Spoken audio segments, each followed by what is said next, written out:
The photographs show clean faces leaning into sea wind, elbows on a rail, New York somewhere ahead like a promise arranged for the camera. The reality begins one deck below, where the ceiling sweats, the iron bunks rattle, and the air keeps every meal it has ever held. This is not the version you have seen in anniversary posters or schoolbook paintings. The Atlantic crossing is not a long, reflective approach to a better life. It is 3 weeks of compression for a few minutes of skyline, and then, if the system accepts you, a few more minutes in front of a desk. That is the ratio the journey produces. 21 days of confinement for a handful of spoken answers on land. The first precise reality check is simple. In 1905, an immigrant family does not travel to America on a ship. You travel in a compartment inside a ship, in the cheapest legally saleable space the company can maintain, without losing too many passengers or inviting too much regulation. Your ticket buys transportation, not ease. By 1905, the largest North Atlantic lines no longer advertise steerage as the floating misery of mid-century packet ships, and that matters. There are fixed berths now on many routes, company meals on many lines, segregated compartments for single men, single women, and families. The reform is real. It is also narrow. None of it is designed with comfort as a relevant consideration. The point is throughput. You are one unit inside a managed human cargo system that has learned to be cleaner, more efficient, and more profitable without becoming generous. The first object that tells the truth is the trunk. In popular memory, it is sentimental. Brass corners, labels, a portable past. In practice, one trunk is a pressure vessel for a household. Clothing, documents, bedding, a pot, photographs. Maybe a Sabbath candlestick wrapped in a shirt, maybe a pair of work boots, maybe bread gone hard before the first day ends. Wood absorbs damp, cloth absorbs coal dust, metal fittings salt over. By the time the ship nears New York, the trunk has become a record of condensation, handling, and it is too valuable to lose and too heavy to live from. Often it disappears into baggage storage, and you spend the crossing with only what you can keep on your body and in your hands. Embarkation reduces you early. Before you descend into steerage, the steamship company looks at your eyes, your scalp, your gait. This is not kindness. Carriers can be fined for bringing passengers likely to be rejected and made to pay return passage for those excluded. The bureaucratic machinery begins before America appears. A company doctor lifts an eyelid. A clerk checks a manifest. A tag is tied to luggage. A family is counted, renamed in someone else's handwriting, and directed onward by gestures more than by speech. You do not need to understand the language to understand the motion. Forward, wait, lift, move. The first thing you need to understand about steerage is that it is never intended to feel temporary. It is built to hold large numbers of people in durable surfaces that can be washed, scraped, and used again. Iron frames, narrow bunks, wooden partitions, decks painted and repainted over salt, boots, spilled soup, and disinfectant. The assumption built into every berth is reuse. The ship does not care that this is the largest journey of your life. The berth expects another body next month. On many lines, the space allotted per person is measured close, the bunk roughly 2 feet wide, the mattress thin, the blanket shared with the air. The photographs show open deck. The reality is allocation. If you travel as a family, you are fortunate by steerage standards and still crowded by any other. Families are usually quartered together, separated from single men by bulkheads and regulation. That prevents one category of disorder and creates another. Children cry through the night because everyone's children are here. Someone coughs, someone prays, someone retches into a pail, someone snores with the force of machinery. Privacy survives only in posture. You learn to turn your face to the wall and call that a room. Ventilation is the system's permanent claim and permanent weakness. Regulations can require air shafts, wind sails, deck access, and cubic footage. They cannot produce clean air in rough weather when the hatches are shut and the ports must stay closed. That is what the official descriptions leave out. The ship can satisfy inspection in port and still fail the body at sea. Damp wool, vomit, lamp smoke, wet boots, cabbage soup, diapers, unwashed skin, and engine vibration all thicken the same atmosphere. Air becomes something handled rather than breathed. It has already passed through too many lungs before it reaches yours, which brings you to the body inside steerage. And the body is where the real problem begins. Seasickness demands emptiness, which means weakness. Weakness demands lying still, which is difficult on a narrow bunk while the ship rolls. Bodies working hard to keep balance produce sweat. Wool in contact with sweat for days absorbs it completely. A child with fever heats the blanket and then chills it. An older man climbs from the bunk too quickly and the deck tilts under him. A nursing mother cannot suspend hunger because the sea is rough. Biology does not pause for migration timetables. Food exists in the crossing as schedule and compromise. On many 1905 liners, steerage passengers are fed by the company, which is an improvement over earlier decades when many carried much of their own provision. The improvement has limits. Meals arrive plain, repetitive, and scaled for mass service. Bread, soup, potatoes, boiled meat when available, coffee that is mostly heat, tea that is mostly colour, herring on some routes, porridge on others. The queue matters as much as the menu. If you are slow, if you are carrying a child, if you do not understand the shouted order, the food is already cooler when it reaches you. If you are sick, the smell of it may be more use than the meal. Water is its own calculation. You drink what is provided. You wash with less than you want. You save fresh water because everyone saves fresh water. Steerage washrooms exist, and their existence appears in regulations and annual reports as evidence of humane provision. Their maintenance depends on weather, traffic, and overuse. 100 legal requirements do not produce one clean basin after a hard night. Soap slips. Floors stay wet. Towels are insufficient or absent. Hair stays oily. Collars abrade the neck. The body accumulates a film of travel that no one mentions in patriotic retrospect. Sleep does not restore much because the ship never stops announcing itself. The engines beat through the frame. Doors slap. Tin rattles. A child wakes, then another. Boots strike the deck above your head at dawn. Somewhere nearby a woman is trying to keep one blanket on 2 children. Somewhere else a man is trying not to cough, because every cough now sounds expensive. You learn that exhaustion is not the absence of activity. It is the condition of never being able to leave the activity. Illness is present as risk, not always as drama. In popular retellings, disease on the immigrant voyage arrives in outbreaks and headlines. More often it arrives as uncertainty. Is that child merely seasick? Or is it something that will be noticed on arrival? Is the rash from heat, wool, or infection? Is the old woman weak from age, hunger, or a condition that will mark the family at inspection? In 1905, you do not need a catastrophe to fear exclusion. You need only an inspector's doubt. Every cough begins to speak forward into a room you have not yet entered. That is why 3 weeks in steerage are not simply 3 weeks in transport. They are 3 weeks of rehearsing for judgment. You try to keep the children's faces clean, because dirt can look like neglect, and fatigue can look like illness. You try to preserve the documents from damp, because a blurred paper becomes a question. You try not to quarrel loudly because the people around you may know a language you do not, and somebody always knows more than you think. The crossing teaches you the first rule of the system. Visibility is dangerous when you cannot control the meaning of what is seen. Deck time offers the only real interruption. When weather allows, you climb toward light and discover how little of it belongs to you. Steerage passengers are given access by rule, by hour, by permission, by crew convenience. You stand where you are directed. You breathe harder because the air is clean and because you have forgotten what clean air costs.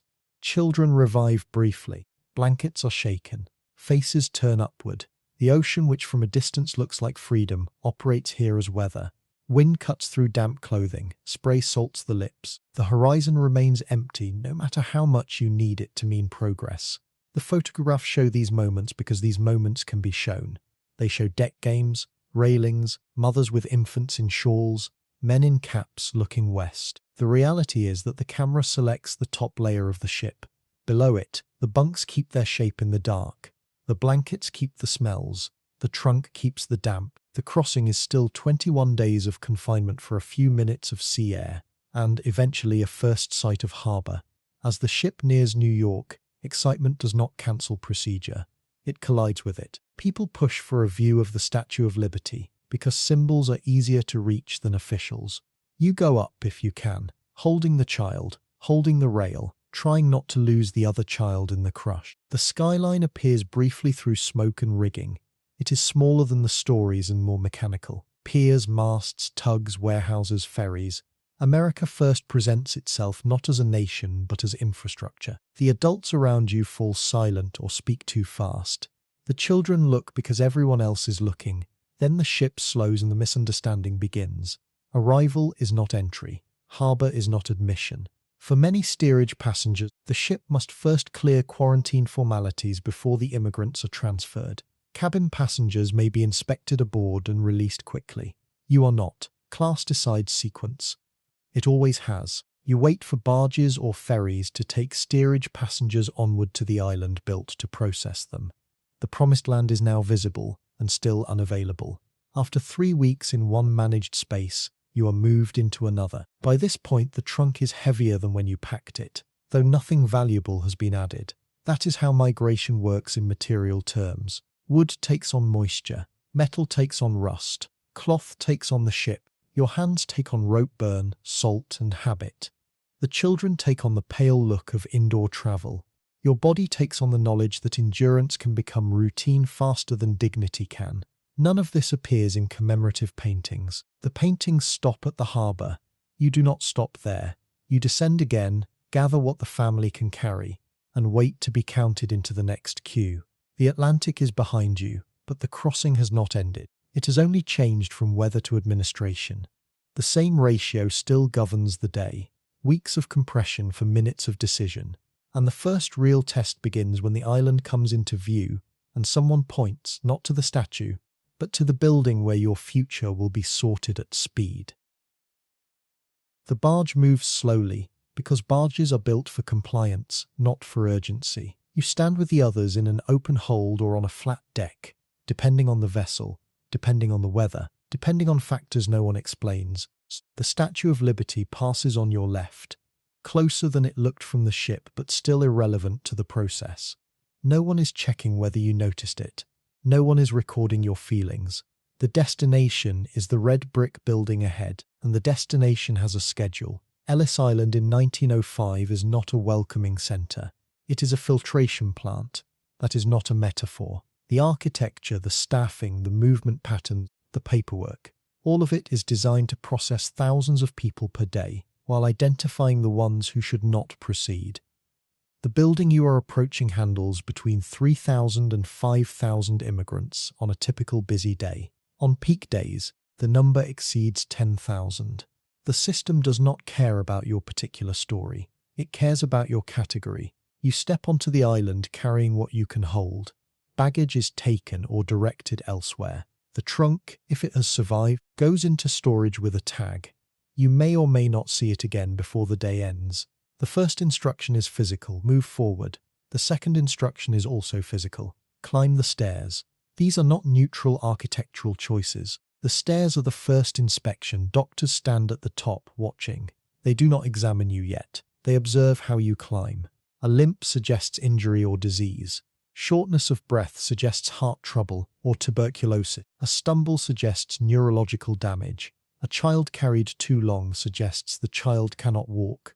The stairs are a screening device built into the infrastructure. By the time you reach the top, you have already been evaluated without being touched. You do not know what has been written. You do not know if anything has been written. The system prefers you uncertain. The Great Hall is the next compression. In photographs it appears cathedral-like. High ceilings, tall windows, American flags, rows of wooden benches in orderly lines. The photographs are taken when the room is calm. You enter when the room is working. The sound reaches you before the sight does. Hundreds of voices in dozens of languages, none of them yours, all of them nervous, children crying, officials shouting, names mispronounced, feet shuffling. The hall is not a sanctuary. It is a sorting floor. You are directed into a line. The line is defined by metal railings that form aisles, channels, paths. The railings are not decorative. They prevent cutting, wandering, and confusion. They also prevent agents. You cannot choose your route. You can only follow the person ahead of you and hope the person ahead of you knows something. Usually they do not. Usually they are also following. The first medical inspection happens in this line, and it happens fast. A doctor in a blue uniform approaches. He does not introduce himself. He looks at your face, your hands, your posture. He may use a buttonhook, a small metal tool designed for fastening gloves. to flip your eyelid and examine the inside for signs of trachoma. The examination takes seconds. If your eyes are clear, you move forward. If they are not, or if the doctor is uncertain, you receive a mark. The mark is made in chalk on your clothing. It is a letter. H means heart, E means eyes, X means mental defect. Each letter is a redirect. Each redirect is a delay. Each delay is a potential exclusion. In 1905, approximately 20% of immigrants are marked for further examination. Most of those marked are eventually admitted. But you do not know that statistic. You know only that a letter has appeared on your coat, and that the people without letters are moving forward while you are moving sideways. If you are unmarked, you continue through the maze of railings toward the legal inspection. If you are marked, you are pulled into a side room, a cage, a pen. The architecture has many names for waiting, and you stay there until a doctor with more time can examine you again. The children wait with you or do not, depending on who else is marked. A family can be split by chalk in under 10 seconds. The logic of the medical inspection is exclusionary but not arbitrary. The Public Health Service doctors are looking for conditions that American law considers grounds for rejection: loathsome or dangerous contagious diseases, mental defects, physical defects that affect ability to earn a living. Trachoma, a bacterial eye infection that can cause blindness, is the most common reason for exclusion in this period. FAVAs, a fungal scalp infection, is another. Tuberculosis is watched for but harder to detect in a brief exam. The doctors are not cruel, they are fast. Speed is the system's only concession to the volume. To understand what that speed means, you need to picture what these inspections actually are. A doctor sees your face for perhaps 6 seconds. He looks at your eyelids for 2. He listens to your breathing if you are coughing. He touches your scalp if your hair looks matted. He asks you to perform a simple motion: raise your arms, turn around, walk a few steps. If something in your posture concerns him, he moves on. The next person steps forward. The line does not pause. What the inspection cannot see, it guesses. A child who is quiet may be calm or may be developmentally delayed. A woman who does not make eye contact may be modest or may be intellectually impaired. An old man who moves slowly may be tired from the crossing or may be physically unfit for labor. The system is built on rapid categorization, and rapid categorization is built on visible signs. Anything invisible must be made visible by behavior, by question, or by informant. The pressure is on you to appear normal before you know what normal looks like here. The chalk marks are temporary in material and permanent in consequence. Chalk wipes off wool with effort. The examination record does not wipe off. If you are detained for medical reasons, your name is entered into a logbook with your condition, your ship, your manifest number. If you are ultimately excluded, that record can follow you if you attempt to return. The island does not forget. For unmarked passengers, the line continues toward the legal inspectors. These are not doctors. These are registry clerks, immigration officers, men with manifests and questions. The ship's manifest, filled out at the port of departure, contains information about each passenger: name, age, sex, marital status, occupation, nationality, last residence, destination, who paid for the ticket, how much money carried, whether previously in the United States, whether going to join a relative, the relative's name and address. The inspector's job is to confirm this information by asking you directly and comparing your answers to what the manifest says. The questions come quickly, and they come in English or through an interpreter, if one is available. In 1905, Ellis Island employs interpreters in many languages: Italian, Yiddish, Polish, German, Hungarian, Greek, and others, but availability depends on shift, on volume, on luck. If no interpreter is present who speaks your language, you answer through gesture, through a bilingual fellow passenger pressed into service, or through silence that an inspector must interpret as he chooses. The standard questions are memorized by some immigrants before they arrive, passed down through letters, through agents, through community networks. How much money do you have? Show it. Who is meeting you? What is the address? Can you read? In what language? Have you ever been in prison? Are you an anarchist? Are you coming to join someone who will employ you? Or are you coming to find work on your own? The questions are designed to identify 3 categories of excludable persons: those likely to become public charges, those with criminal or radical backgrounds, and those who have violated contract labor laws by arranging employment before arrival. The likely to become a public charge question is the most flexible and the most dangerous. It gives the inspector discretion. A young woman travelling alone with little money may be suspected of prostitution or dependence. An old man with no family waiting may be suspected of inability to support himself. A child without parents may be detained indefinitely. The inspector does not need to prove future poverty. He needs only to suspect it. The appeal process exists, but the appeal takes days, and the days are spent in detention. You are holding the family's money because someone must hold it, and the question is coming. The amount matters. In 1905, there is no fixed statutory minimum for admission, but inspectors use informal thresholds. $20 is often cited as safe. $10 is marginal. Less than that invites scrutiny. You have what you have. You show it. The inspector counts it or estimates it. He looks at the manifest to see whether you listed more or less than you are showing. Discrepancy is a reason to ask more questions. Consistency is a reason to move forward. The legal inspection takes between 2 and 5 minutes for a family that presents no complications. 2 to 5 minutes. That is the duration of the decision. You have crossed an ocean in 3 weeks. You have climbed the stairs under observation. You have submitted your eyes to a buttonhook. You have waited in a hall louder than any room you have known. And now a man with a pen decides in 2 to 5 minutes whether your journey continues or reverses. The manifest is the document that controls this moment. If your name is misspelled on the manifest, you must explain. If your age is wrong, you must explain. If your occupation does not match what you say, you must explain. Explanation requires language. Language is the absence you carry. In the crossing, silence could be survival. Here, silence is right. Every question not understood is a question not answered. Every question not answered is a reason for a mark, a detainment, a second interview. The legal inspectors are not required to be sympathetic. Some are. Some speak immigrant languages themselves, children or grandchildren of earlier arrivals. Some have processed so many thousands that they can distinguish nervous confusion from deliberate evasion. Others cannot or do not try. The system does not standardize compassion. It standardizes procedure. How the procedure feels depends on who is holding the pen. If you pass, a clerk stamps your manifest and hands you a landing card. The landing card is your proof. It says you were inspected, admitted, and allowed to proceed. It is a small piece of paper. It is also the most valuable object you now possess. Without it, you cannot leave the island legally. Without it, you cannot board the ferry. Without it, the weeks of crossing mean nothing. If you do not pass, the card does not come. Instead, a different mark, a different line, a different room.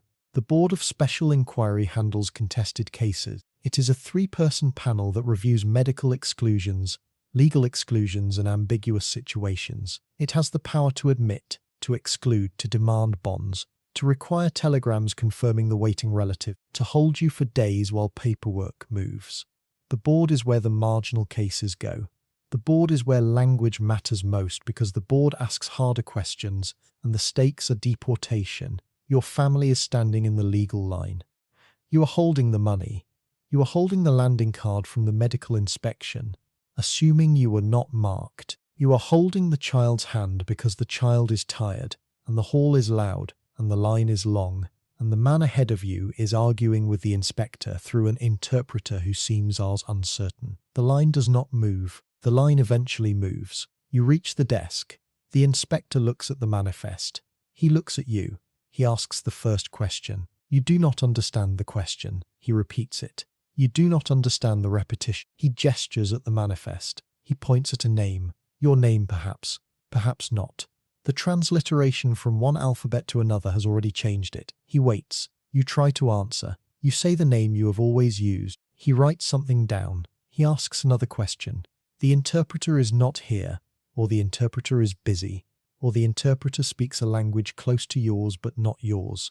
You answer with the words you prepared on the ship, practiced in the bunk, repeated to the children so they would know them too. The inspector nods or frowns or writes. You cannot tell the difference. The inspection ends. It must end because the next family is waiting. You receive the landing card or you do not. If you receive it, the process continues. If you do not, someone takes you aside. The taking aside is quiet, efficient, and does not involve explanation. You go where you are directed. You wait where you are placed. The system moves on without you. For now, assume the card, assume the stamp, assume the line work the way the line is supposed to work. You are holding proof that the United States has, for this moment, accepted the possibility of you. The word admitted does not appear. The card says inspected is enough. Inspected means forward. Inspected means the ferry, the baggage claim, the railroad ticket office, the city. Inspected means the next phase of the process, which is not freedom but logistics. The Great Hall is behind you now. The chalk marks are on someone else. The child is still holding your hand. The trunk is somewhere you cannot see. The landing card is in your pocket, and your hand is on the landing card, and your hand does not move. The landing card is not a welcome, it is a receipt. It confirms that the system has processed you and found no immediate reason to reject you. The distinction matters because the system is not finished. You have passed medical inspection. You have passed legal inspection. You have not yet passed the island. Between the registry hall and the ferry to Manhattan, there are still rooms to navigate, questions to answer, and transactions to complete. Language remains the absence you carry, and the absence is about to become more expensive. The first room after inspection is the money exchange. In 1905, Ellis Island operates a currency exchange concession that converts foreign money into American dollars. The service is official, supervised, and theoretically fair. The rates are posted, the clerks are licensed, the transactions are recorded. None of this prevents confusion. You arrive with coins and notes from a country you have left, denominated in units the clerk may or may not recognize immediately.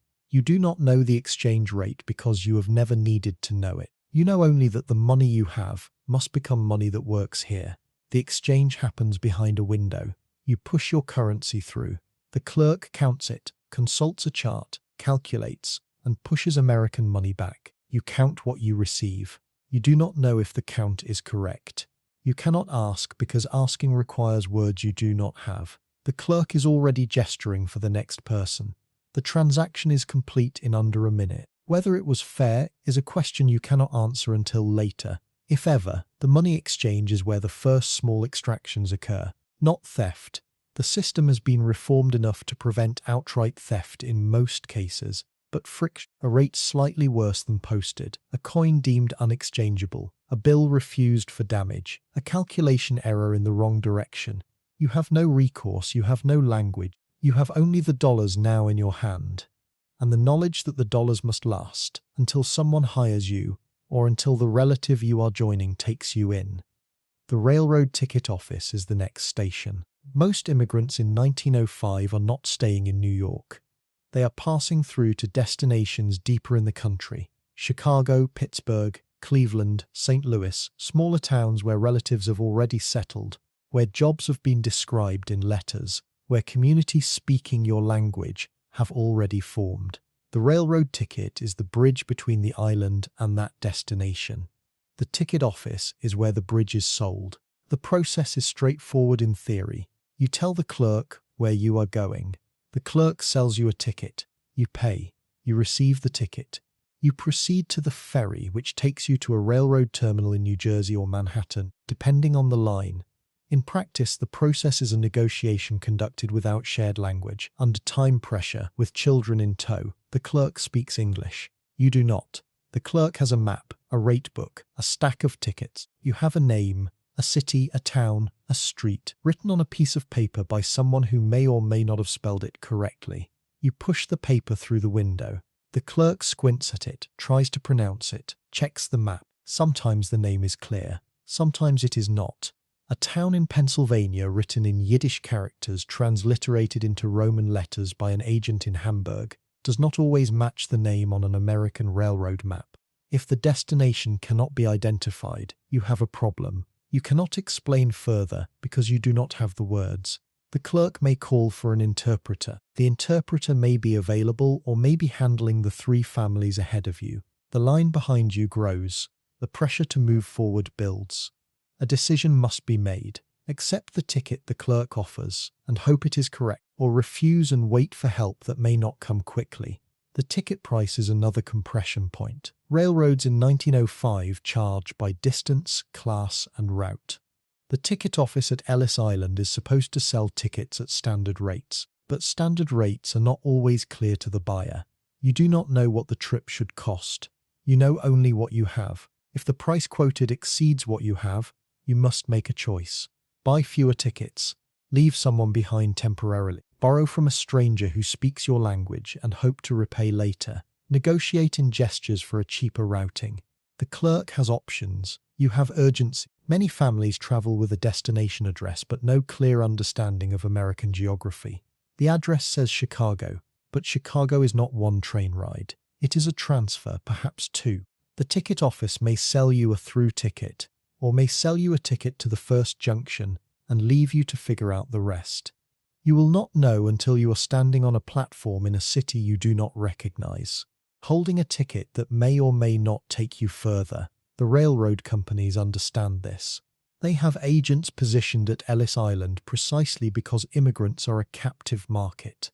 The traveller cannot comparison shop. The traveller cannot read the schedules. The traveller cannot argue in English. The traveller must trust that the ticket is correct and proceed. This is not exploitation in the dramatic sense. It is extraction through asymmetry. The system profits from what you do not know. Once the ticket is purchased, you are directed toward baggage claim. The trunk, if it exists, if it was tagged correctly, if it has not been lost in the transfer from ship to island, is somewhere in a large room filled with similar trunks. You must find it, Chitin. No one will help you find it. The tag you were given on the ship is your only tool. You search. The children search. The room is loud with other families searching. The trunks look alike after 3 weeks of identical handling. Wood, metal corners, rope handles, chalk marks, salt stains. You find yours or you do not. If you do not, you file a claim that will be processed eventually. Perhaps after you have already left for a city where the claim cannot reach you. Assuming the trunk is found, you must now carry it. There are no porters assigned to steerage passengers. There are no carts provided free of charge. There are men who will carry your trunk for a fee, and the fee is negotiated in gestures because the words are not available. How much is a reasonable fee?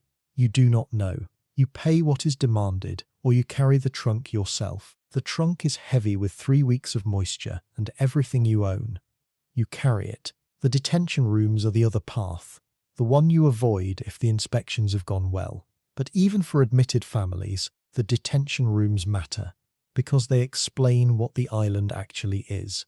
They are holding areas for those awaiting Board of Special Inquiry hearings, for those whose relatives have not yet arrived to claim them, for those whose money is insufficient, for those whose medical marks require follow-up, for unaccompanied women, for unaccompanied children, for anyone the system cannot immediately release.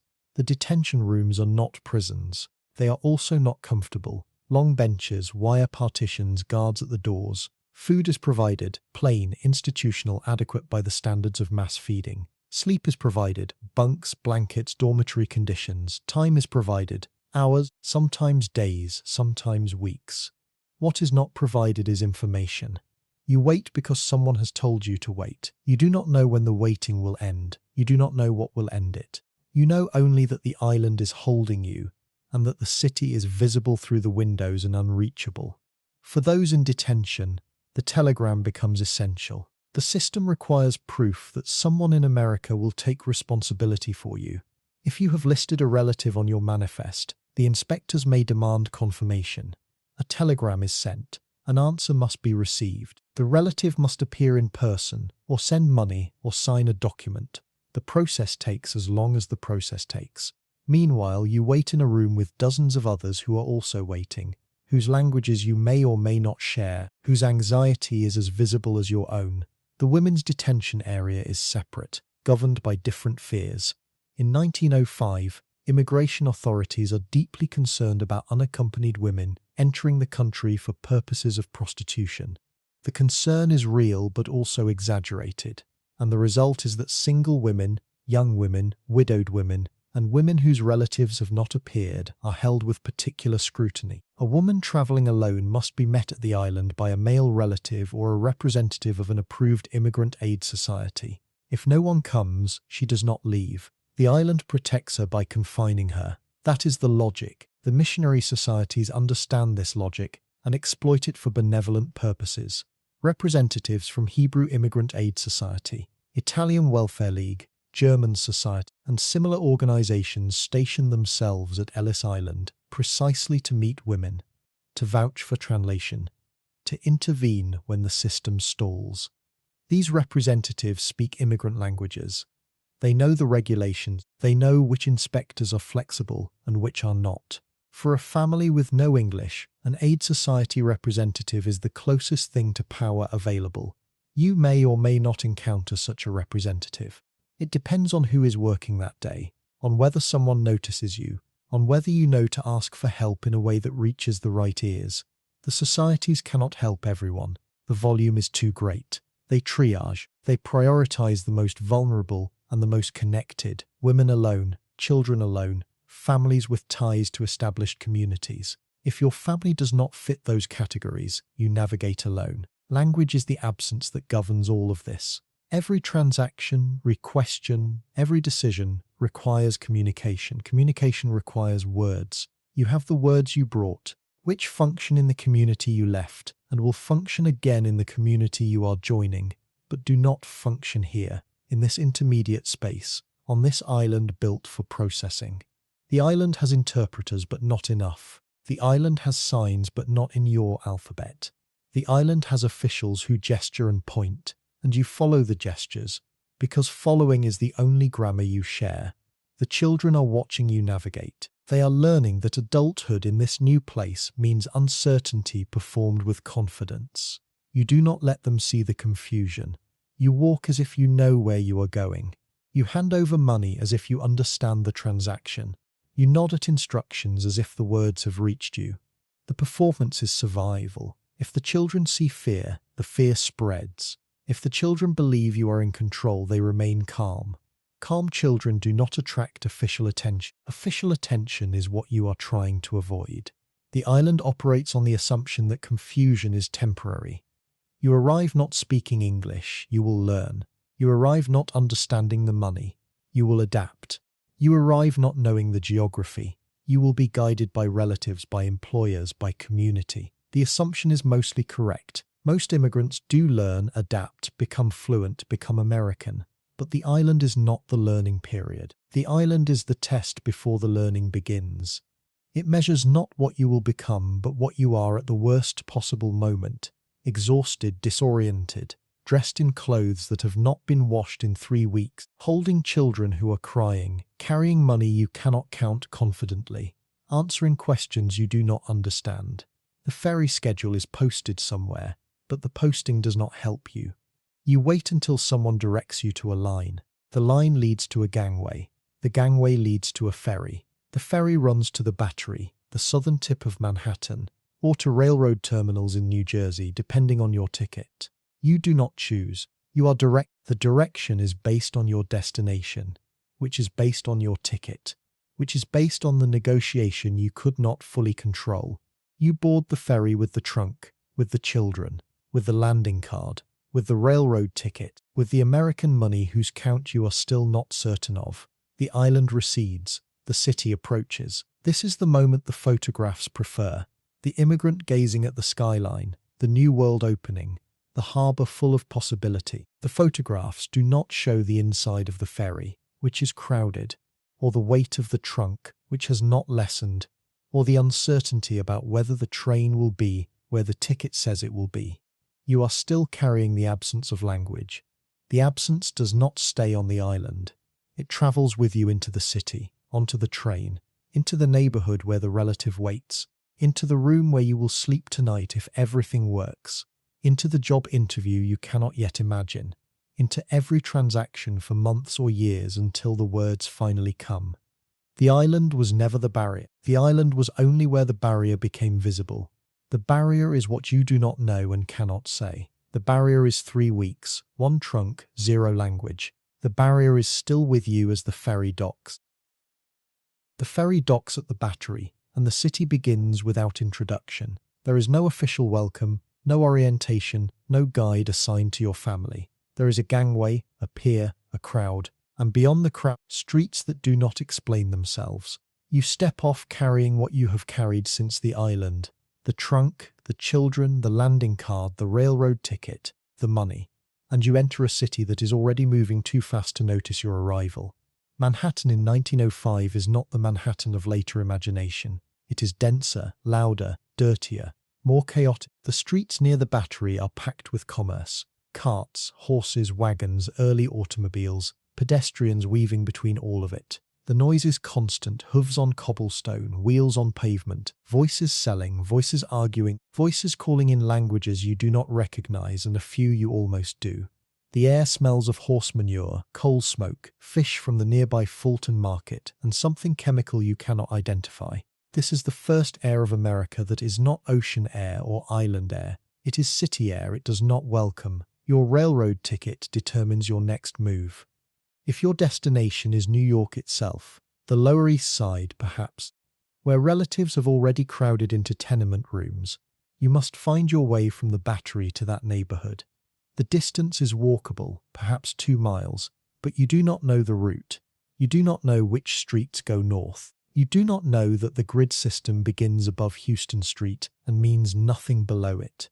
You know only the address written on the paper you have protected through the entire crossing, the paper that may or may not lead where you need to go. If your destination is elsewhere, Chicago, Pittsburgh, Cleveland, the smaller towns where relatives wait, you must first reach the railroad terminal. The ticket office on Ellis Island has sold you passage, but passage begins at a station you must find.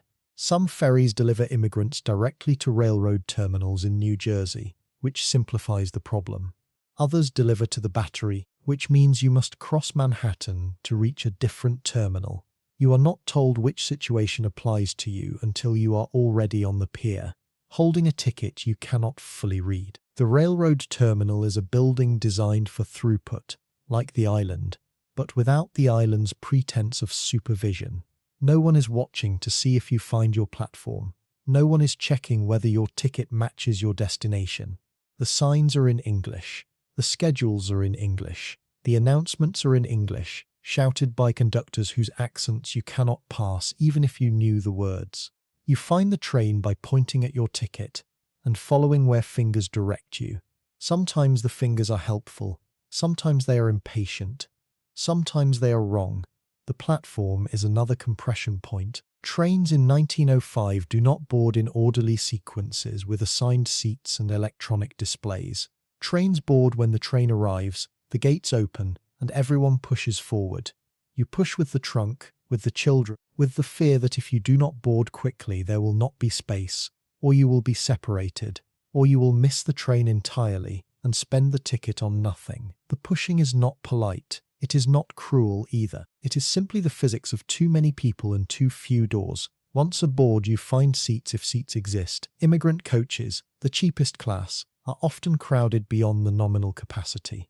Wooden benches, no cushions, windows that open or do not depending on maintenance. The car smells of the passengers who have been travelling since before you boarded. Sweat, food, tobacco, damp wool. The smell is familiar. It is the smell of steerage translated to land. The difference is that the floor does not pitch beneath you. The stability is a relief so profound you do not notice it consciously. Your body notices. The children fall asleep because children can sleep when exhaustion overcomes fear. You do not sleep. You watch the window, watching for signs that might indicate progress, watching for stations where the train stops, watching for any clue that you are moving toward the address on the paper and not away from it. You cannot ask the conductor because the conductor speaks English and you do not. You can only count stops and hope the count matches something you were told or can guess. Transfers are the system's cruelest ambiguity. A through ticket does not always mean a through journey. The train may stop in a city where you must disembark, find another platform, board another train. The ticket does not explain this.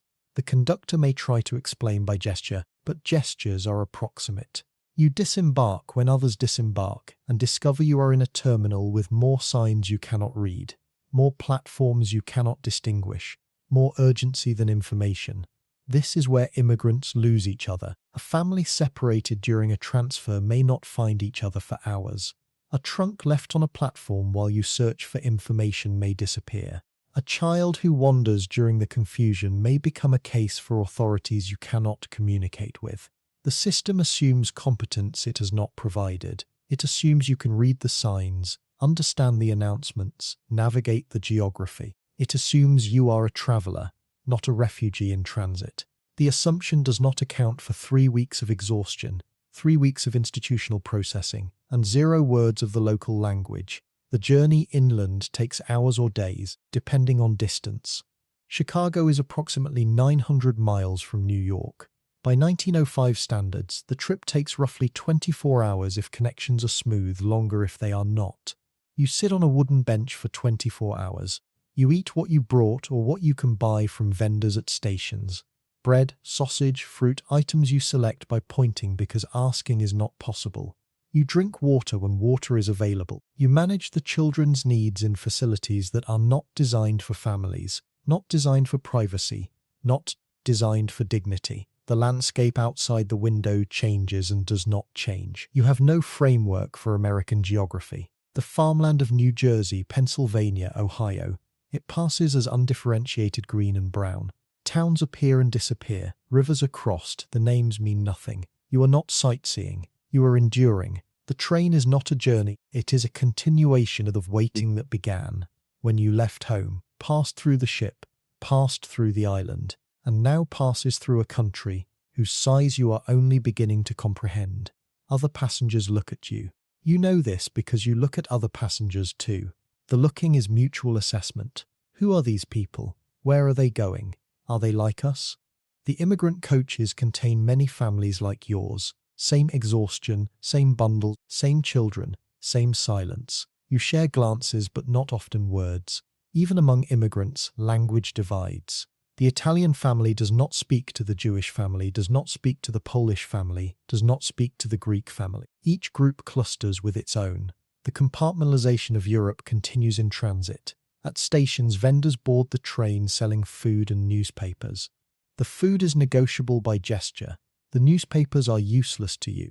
You see other passengers reading and know that reading contains information you cannot access. The newspaper might tell you about the city you are approaching. It might tell you about jobs, about housing, about dangers. It tells you nothing because it is written in letters you may not even recognize. The newspaper is proof that literacy in the wrong language is the same as illiteracy. As the train approaches your destination, anxiety replaces exhaustion. The relative who is supposed to meet you may or may not be at the station.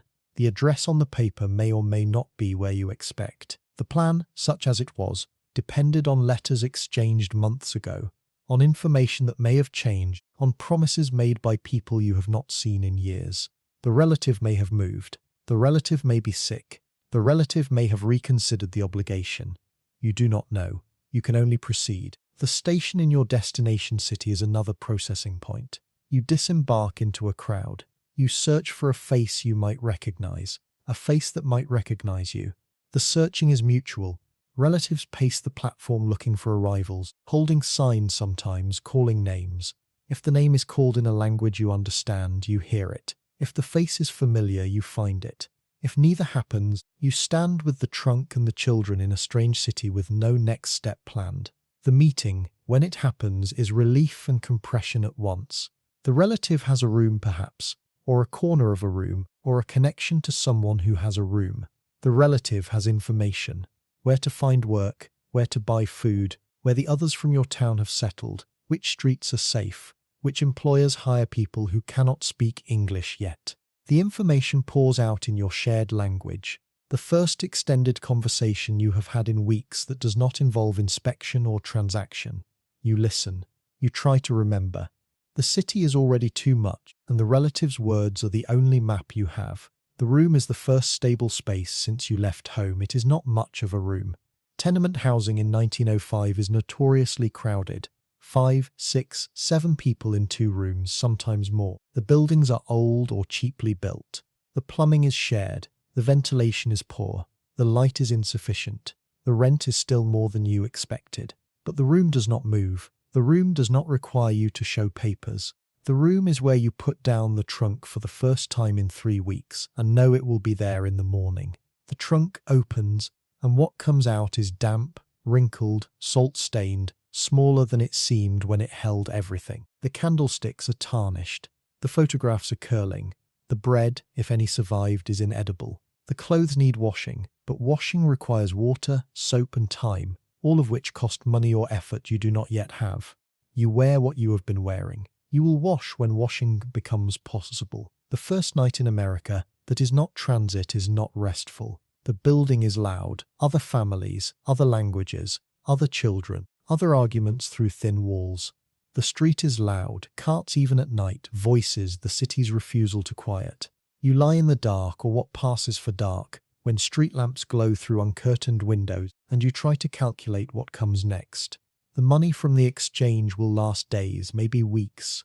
Work must come quickly. Work requires finding the employer, understanding the job, performing tasks that may or may not match what you did before. Work requires enough English to take instructions, or a workplace where your language is spoken, or a foreman who communicates in gestures.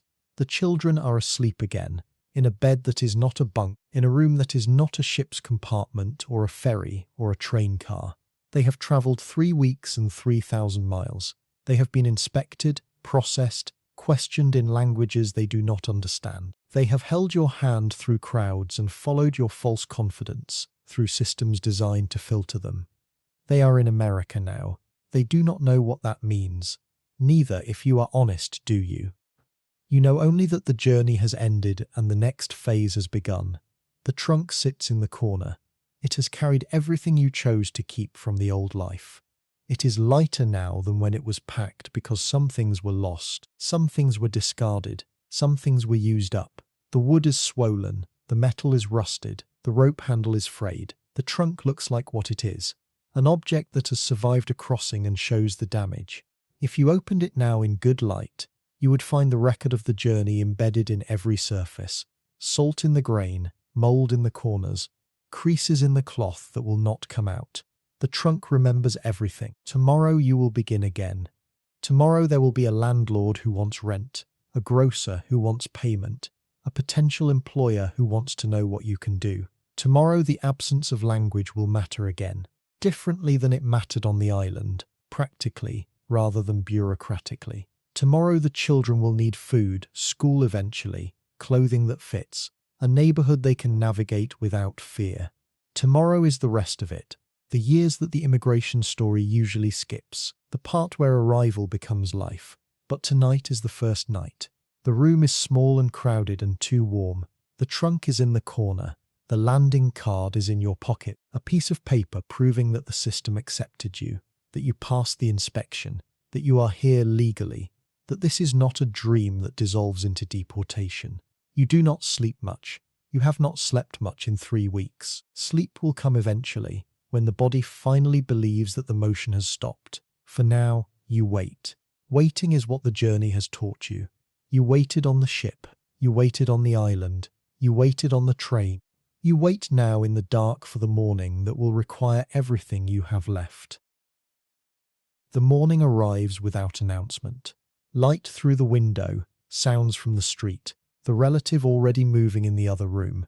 The children wake confused, unsure for a moment where they are, which is reasonable, because they have woken in different places for 3 weeks straight. You remind them, you say the name of the city. You say it in your language because that is still the only language the family shares. The name sounds foreign in your own mouth. It will stop sounding foreign eventually. That is what the relative says. Eventually the first task is food. The money you have must stretch until work begins, and work has not begun. The relative knows a street, a pushcart, a shop where the owner speaks your language, and the prices are almost fair. Almost fair is the best you will find. Immigrant neighborhoods in 1905 operate on narrow margins, and everyone extracts something from the newcomer who does not yet know the local rates. You buy bread, milk for the children, something for later. You pay what is asked because negotiation requires fluency you do not have. The coins leave your hand. The count in your pocket shrinks. The relative has a plan for work, or what passes for a plan. A cousin's husband knows a foreman at a factory. A neighbor's brother carries coal and says they are hiring. A man from your town has a pushcart and needs someone to help. The options are all informal, all dependent on connections, all requiring you to show up somewhere and demonstrate willingness before anyone discusses wages. This is how the immigrant economy functions. It runs on networks, on reputation transferred through community, on the assumption that someone who knows someone can be trusted to work. The factory is the most likely path. Factories in 1905 are hungry for labor, and immigrant labor is the cheapest available. The work does not require English. It requires hands, endurance, and the willingness to accept conditions that native-born workers have begun to reject. Garment factories, meatpacking plants, steel mills, cigar factories, shoe factories. The industrial economy absorbs immigrants at the bottom and holds them there until they learn enough, save enough, or connect enough to move upward. The moving upward takes years. The absorption takes days. You go to the factory because the relative takes you. The relative knows the route, knows the foreman's name, knows when to arrive. You stand in a line of other men, or women, depending on the factory, who are also waiting for the chance to demonstrate willingness. The foreman looks at you. He asks something in English. You do not understand. The relative translates or tries to. The foreman asks if you have done this work before. You have not done this exact work, but you have worked. The relative conveys this. The foreman shrugs. He points to a station. He names a number that is either a wage or a starting time. The relative clarifies. You nod. You are hired, or something like hired, provisionally employed pending proof that you can do what you have not done before. The work begins immediately. There is no training period, no orientation, no safety instruction in any language. You watch the person next to you, you imitate, you make mistakes. Someone yells at you, in English, in another immigrant language, in pure frustration, and you adjust. The machine does not forgive hesitation. The quota does not account for learning curves. The foreman does not care how long your journey was, or how little you slept. The factory cares only that the pieces move, the orders fill. The day ends with more output than yesterday. The hours are long by any standard. 10 hours is typical. 12 is common. The concept of an 8-hour day exists as a labor demand, not as a reality. You work until the bell rings, the whistle blows. The foreman says stop. You eat when eating is permitted. A break, sometimes, a few minutes in a room that is not much different from the workroom. A sandwich you brought from the tenement, because buying lunch would cost money you do not have. You drink water when water is available. You use the facilities when using them does not attract the foreman's notice. The wages are measured in units that do not translate easily to survival. Perhaps $2 a day. Perhaps less if the work is piecework and your pieces are slow. Perhaps more if the overtime extends beyond the normal shift and the foreman needs bodies. The rent on the tenement room is perhaps $10 a month for space you share with the relative's family. The arithmetic is tight. Food, rent, coal for heat, clothing as items wear out, the occasional streetcar fare if walking is impossible, the fees that accumulate for services you did not know required fees. The arithmetic leaves little. The arithmetic leaves nothing if someone gets sick, or the factory closes, or the foreman decides he has enough workers. The children adjust faster than you do, which is both a relief and a disruption. They learn words from the street before they learn words from any teacher. They pick up phrases from other children, immigrant children, mixed language children, children who have been here longer and know how things work. The phrases are useful and coarse. The children bring them home and use them, and you do not understand what they are saying. The reversal has begun. They will soon know more of this place than you do. They will interpret for you. They will correct your pronunciation. They will become the family's bridge to a language you may never fully cross. School is required, technically. The city has compulsory education laws, and truant officers patrol the immigrant neighborhoods looking for children who should be in classrooms. The school is free, which is not nothing. The school is also conducted in English, which means the children will spend months understanding little before they understand anything. They go because the law says they must, and because school is where they will become what you cannot. Fluent, literate, American in a way that their accent will mark as imperfect but functional. The school takes them from you for hours each day. The hours are strange. The quiet in the tenement room when the children are gone is louder than the noise when they are present. The neighborhood is the first America you actually learn. Not the country, not the city, the neighborhood, the streets where your language is spoken, where the signs are sometimes in your alphabet, where the food is recognizable, where the faces look like faces from home. The neighborhood is a compression of the old world into new geography. The synagogue or church, the mutual aid society, the cafe where men argue politics, the push carts selling what the ships bring in. The neighborhood is not America in the way the newspapers describe America. It is a pocket, a buffer, a place where the transition can happen slowly enough to survive. The mutual aid societies matter more than any government institution. They are immigrant organizations, Landsmannschaften, fraternal lodges, benefit societies organized by town of origin, by trade, by religion. They collect dues and provide what the state does not. 6 benefits when you cannot work, burial costs when someone dies, small loans when the arithmetic fails completely, connections when a job is lost and another must be found. The societies are where you learn who can be trusted, who has been here long enough to understand, who remembers the same streets you remember, even though those streets are now an ocean away. Language acquisition is not a project, it is an accumulation. You learn the words you need for work, machine names, commands, warnings. You learn the words you need for transactions, numbers, prices, weights. You learn the words you need for authority, officer, inspector, foreman, landlord. The words come slowly, mispronounced, often wrong in grammar and right in function. You do not learn English. You learn the English that survives in your mouth, shaped by the sounds you already know, limited by the situations where you need it. The children learn differently. The children learn English. You learn enough, the seasons pass, and the passing is measured in different units than before. Winter is coal prices and how many blankets the family shares. Spring is whether the factory adds shifts. Summer is the heat in the tenement that was too cold in winter now too hot. The children on the fire escape, because the room cannot hold their energy. Fall is whether the children have shoes that fit for school, whether the coat you brought from home can survive another year, whether the work will continue or contract. Time is not abstract. Time is always attached to money, to weather, to the body's capacity to keep working. The landing card stays in a drawer now with the other papers. The ship manifest copied or somehow obtained. The naturalization forms that will matter later, that you do not understand yet but know are required eventually. The address of the relative you have joined, written in the hand of someone back home who did not know American streets. The papers accumulate. They are the record of the passage, and the record does not capture what the passage cost. What the passage cost cannot be written on documents. It is in the body that aged faster than the calendar. It is in the words that never came, the conversations that could not happen, the jokes that could not be made because humor requires fluency, and fluency requires time you spent working instead. It is in the children who speak to each other in English now when they do not want you to understand.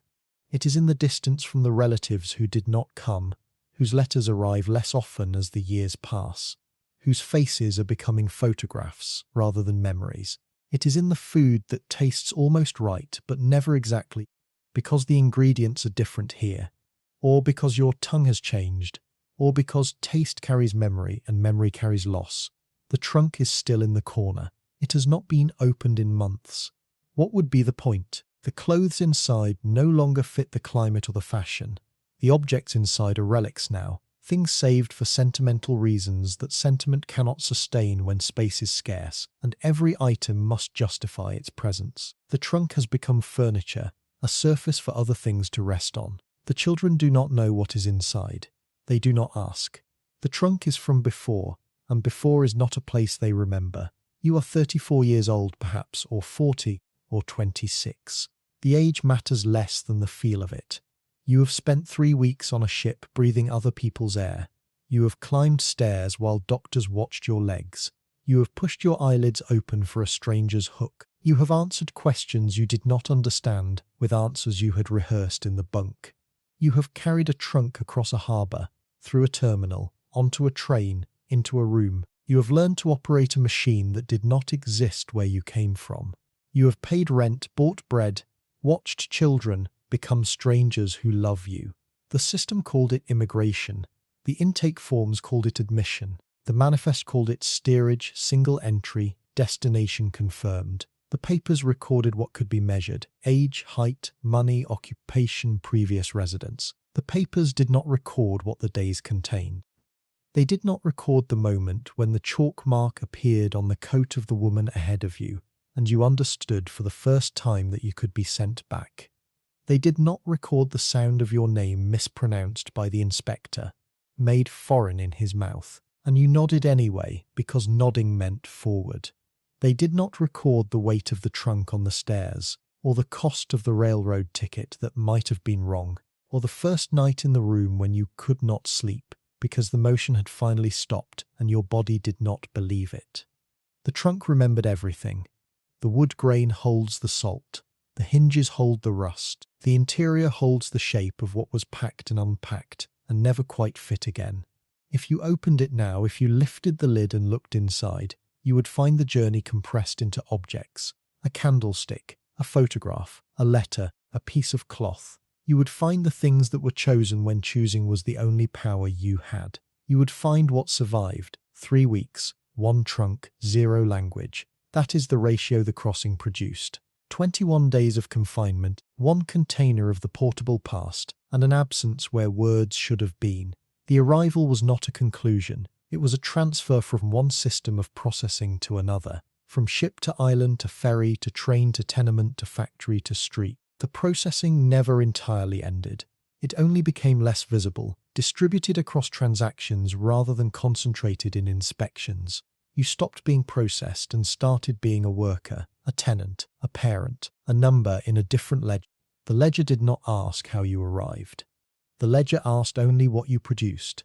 If you want to know what came next, what happened to the children who learned English, to the factory that might have closed or expanded, to the neighborhood that absorbed one wave and prepared for the next. The records are partial and the memories are partisan. What remains is the trunk in the corner, the papers in the drawer, and the fact that you are still here, in a room that does not move, in a city that never stops making noise, in a country that admitted you once and has not yet asked you to leave. The landing card is in the drawer, the trunk is in the corner. The children are asleep. The morning will require everything you have left, and the morning after that, and the one after that. This is what arrival means. Not a moment, but a process. Not a welcome, but a continuation. Not an ending, but the place where the crossing becomes invisible, absorbed into the ordinary days that follow, carried in the body that remembers what the papers could not record. The trunk remembered everything. The body remembers more. The room is quiet now, or as quiet as tenement rooms ever are. The city hums outside, indifferent and immense. You have come 3,000 miles to be here. You have paid for the passage in weeks of your life, in the contents of the trunk, in the words you still cannot say. The cost does not appear in any ledger. The cost is simply what the journey required. You are here. The children are here. The trunk is in the corner. That is what survived.